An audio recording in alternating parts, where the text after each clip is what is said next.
Welcome to the Business of Apparel podcast. This is the place to learn how to start and scale your own apparel brand and fill it with loyal customers for years to come. I'm your host, Rachel Erickson, owner and CEO of Unmarked Street, and I can't wait to share this episode with you. Welcome back to the Business of Apparel podcast. Today, we are going to get into a topic that has recently been on everybody's minds and on everybody's tongues. It's also been in the news quite a bit. We're going to talk about tariffs today. And I first want to start out by saying that tariffs is not a new thing. It's something, especially in the apparel industry, that we have had to deal with for many, many, many years, decades, in fact. And a lot of times you'll hear us talk about it in the way of duty rates. So I've talked about this before on the podcast. I talk about it a lot in all of our social media. Duty rates is something that we've had to consider as a part of our cost in the fashion and apparel industry for a very long time.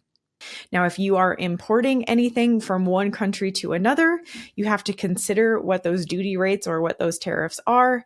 And essentially what it is it's kind of like a customs fee. So if you think about, if you've ever taken an international flight, for example, and you have to come through with your passport and go through customs and show them your passport and declare if you bought anything for customs to bring it into the country. It's kind of similar for our goods.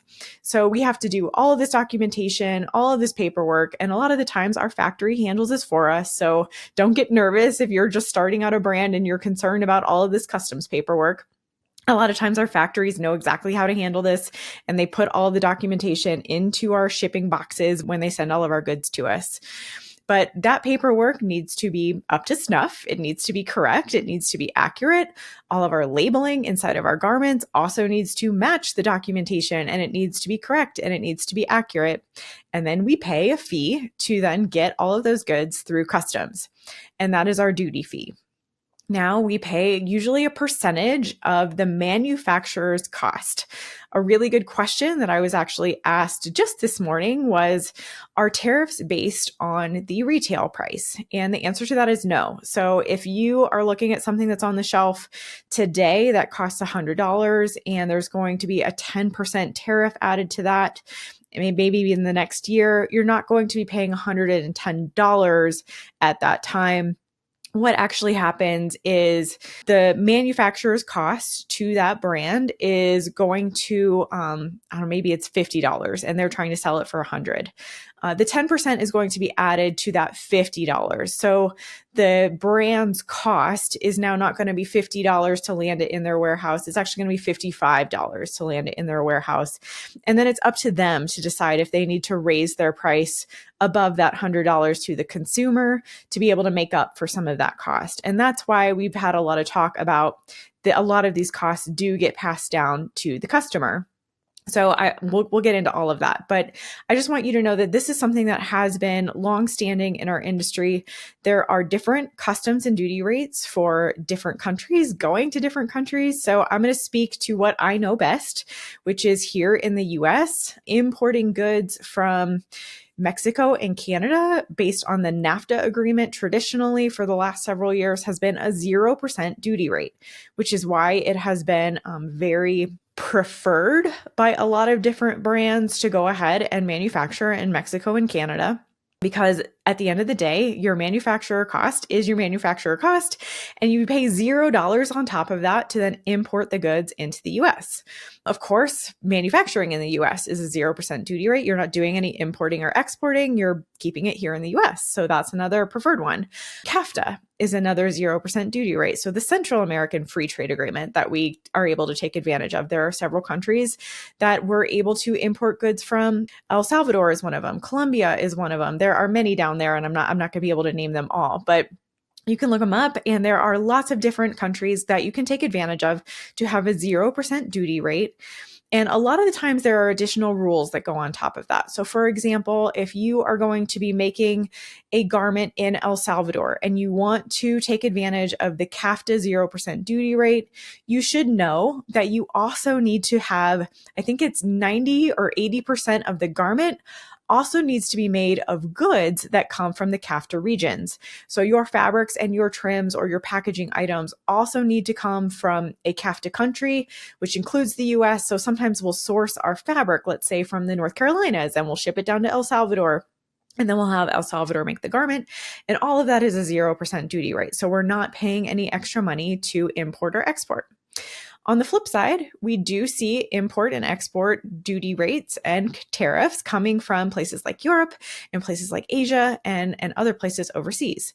So for example, if you were manufacturing a polyester men's shirt in Italy, and you wanted to import it into the United States, you are going to be paying a 32% duty rate on top of the manufacturer's cost to import it into the United States, to get it into your warehouse. That is similar across the board for many, many different countries. A lot of countries have a 32% duty rate for a man-made fiber men's top that is coming in from a different region into the United States. 32% tends to be that number. Now, there is a very large code book. We use HTS codes to understand what the different percentages are, and it all depends on so many different factors. So if you don't understand what kind of percentage you should be applying to your costing rules, there is a manual out there that you can use, but my big advice is to go talk to a professional who understands all of these percentages and knows what they are and is able to look them up for you so that you are doing the right thing there. You also want to make sure that the correct percentages and the correct codes are being put on all of that customs paperwork that I was talking about at the beginning. And again, your factory should be able to help you with that.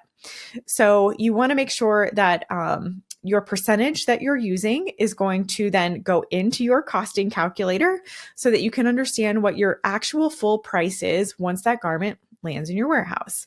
A couple of other ones that I know, like bib shorts, for example, for cycling apparel, that's a 14.9% duty rate on top of your manufacturer's cost.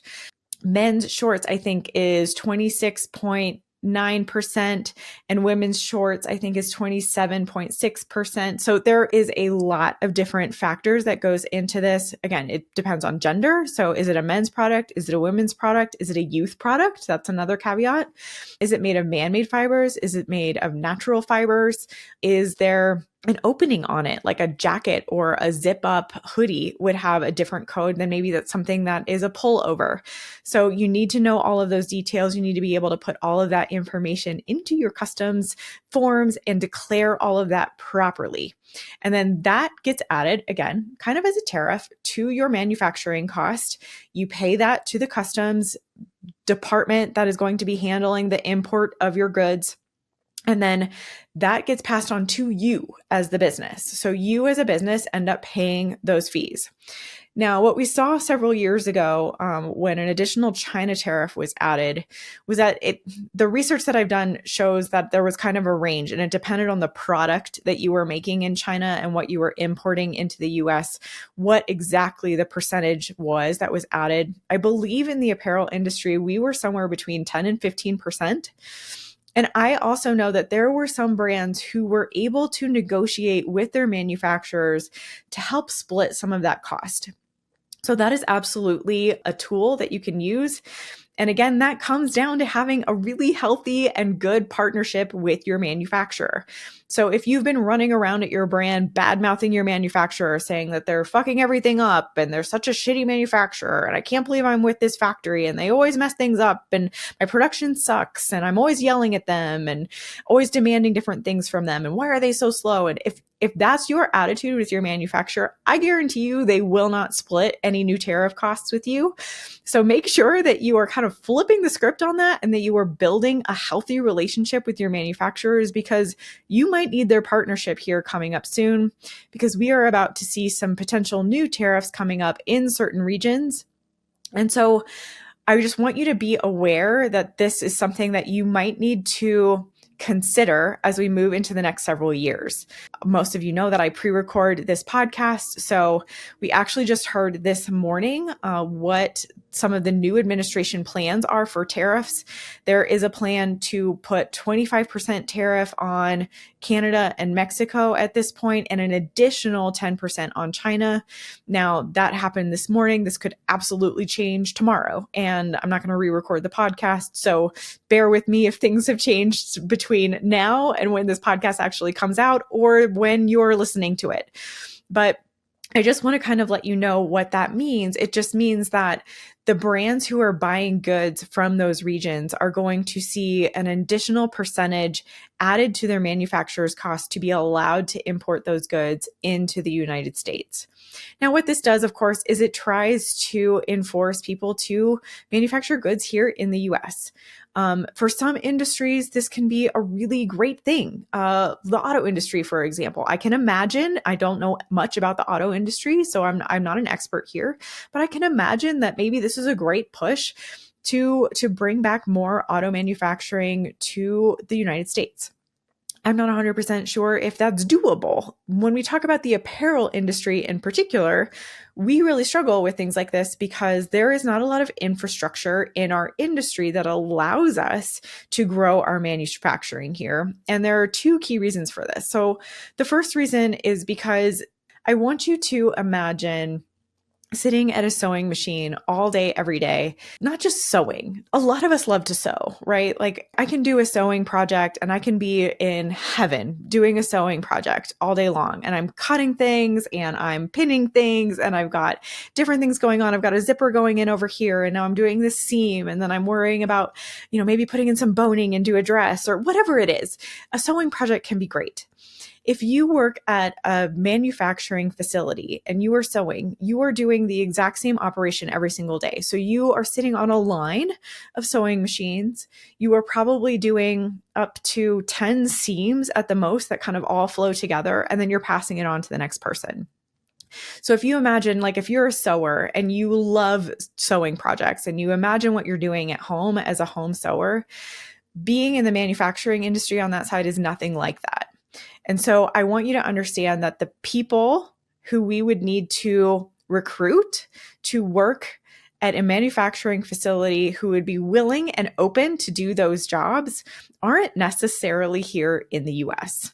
And if you can imagine like your niece or nephew who is coming up as a young person who is going to be entering the workforce, if you can imagine them being willing to do that, it's something that we're talking a lot about in the industry. Like, do we think that generation would actually be open to doing that kind of manual, almost kind of boring, repeated manual labor over and over again, day after day?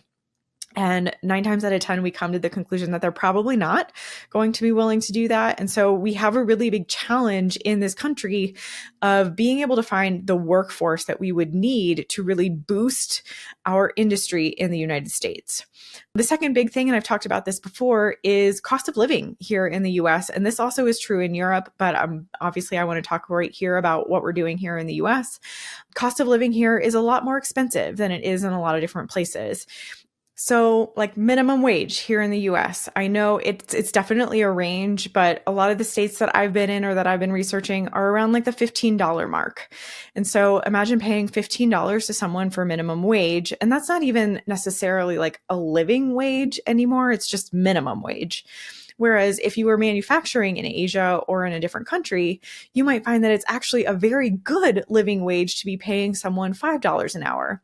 And that might sound bonkers to us, right? Like that might sound like it's not ethical or like it's not fair. It's just different. In different countries, it just costs less to live well. And so that is why it actually can cost less to manufacture in different areas of the world. And it's another struggle that we have here in the US because as a brand, if we want to be paying for US manufacturing, we have to be paying for the hours and minutes that someone here takes to sew a garment when we're paying them maybe $20 or $30 an hour versus paying someone overseas who could be making $5 an hour and making a really good wage by doing that. So those are the two biggest factors that we tend to run into in the apparel industry. I'd love to hear your opinion if you disagree with that and you think that, we have a really great infrastructure. From what I've seen, we do have a lot of little pockets of manufacturers here in the US that can handle small batch production. And so when I say small batch, I mean we can probably make up to 500 garments at the most in for a single run.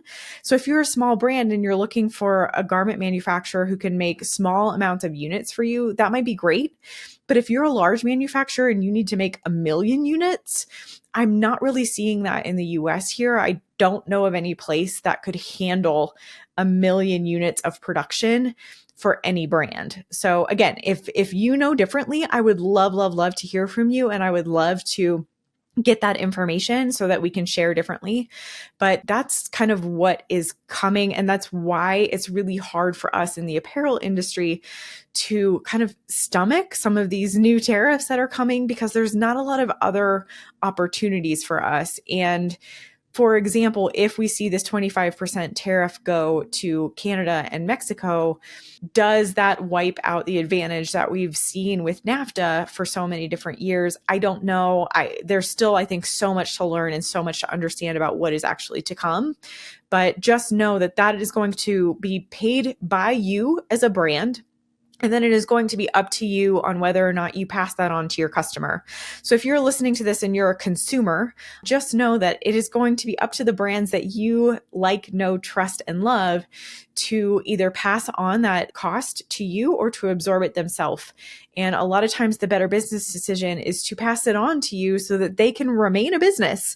At the end of the day, if we continue to absorb all of these inflation costs and all of these additional tariffs, we will not be able to afford to have businesses anymore. So that could be coming, that we could see prices rise again for different products coming from different regions.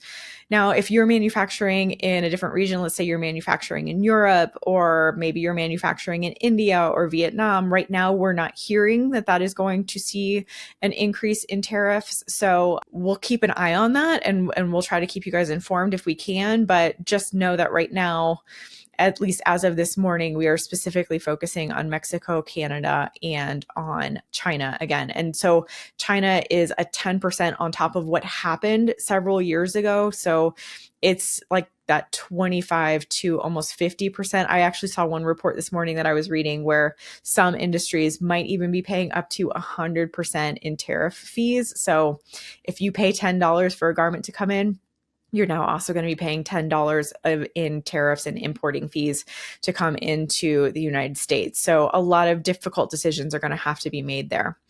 So what can you do about it? We've been talking to a lot of our different clients about what we can do. I think even on a personal level, like my husband and I were having a conversation about this earlier this morning, and we were kind of saying we're like looking for new speakers for the house. We wanted to buy some new outdoor speakers so that we could listen to music outside. And the speakers that we were looking at were from a company that is based out of Canada. And so we were talking about, like, should we actually go look and see if we can buy them now, even though we don't think we're going to use them until the summer, but we don't know what's going to happen at that point, and they might be a lot more expensive at that point. So what you might want to do, and what a lot of people in the apparel industry in particular have been doing, is starting to go out and pre-purchase goods now if you know that you need to purchase them from some of these regions.